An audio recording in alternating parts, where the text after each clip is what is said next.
योगी जी, ये बताइए कि आपने कभी किसी से प्यार किया है? देखिए, मैं एक सन्यासी हूँ। मैं केवल भारत माता से प्यार करता हूँ और मुझे लगता है कि इन सब बच्चों को प्यार करता हूँ। अब एक तस्वीर मुझे मिली ढूंढते ढूंढते, आप बाघ को, टाइगर को दूध पिला रहे हैं। टाइगर जैसा साहस जिसमें होगा वही टाइगर को दूध पिला सकता है।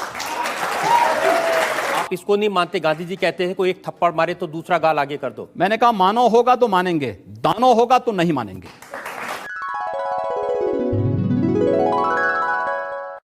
योगी जी, प्यार मोहब्बत की बात तो ठीक है, लेकिन जब आपके भाषण सुनते हैं ऐसा लगता है कि आप सिर्फ नफरत फैला रहे हैं, जैसे सिर्फ आग लगा रहे हैं, जैसे किसी का खून पीना चाहते हैं।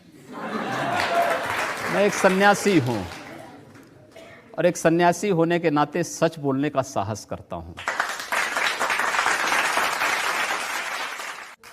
ऐसा सच आप कहते हैं कि अगर एक हिंदू का खून बहेगा तो हम 10 मुसलमान का खून बहाएंगे?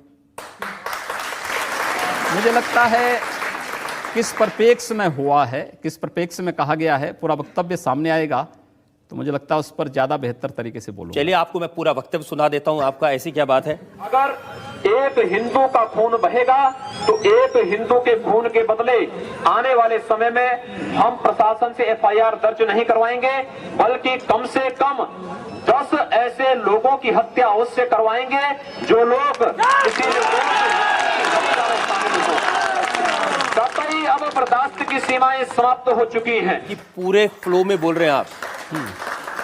भगवा वस्त्र पहन के, हाँ। साधु का रूप धारण करके इस तरह की नफरत की बात करना ठीक है? देखिए, मैंने उस बात को कंडीशनल कहा है। अगर कोई आपको मारेगा तो मुझे लगता है कि सामने कोई मानव होगा तो उस मानव को आप ये मान सकते हैं कि आपने एक थप्पड़ मारा, आप दूसरा थप्पड़ भी सहन कर सकते हैं। लेकिन अगर सामने दानव है तो अगर मारना एक हाथ से मारता है, दूसरा हाथ से उसका जवाब भी दीजिए। मैं एक सन्यासी हूँ। अगर हमें शास्त्र का प्रशिक्षण दिया गया तो शास्त्र के साथ साथ शस्त्र का भी।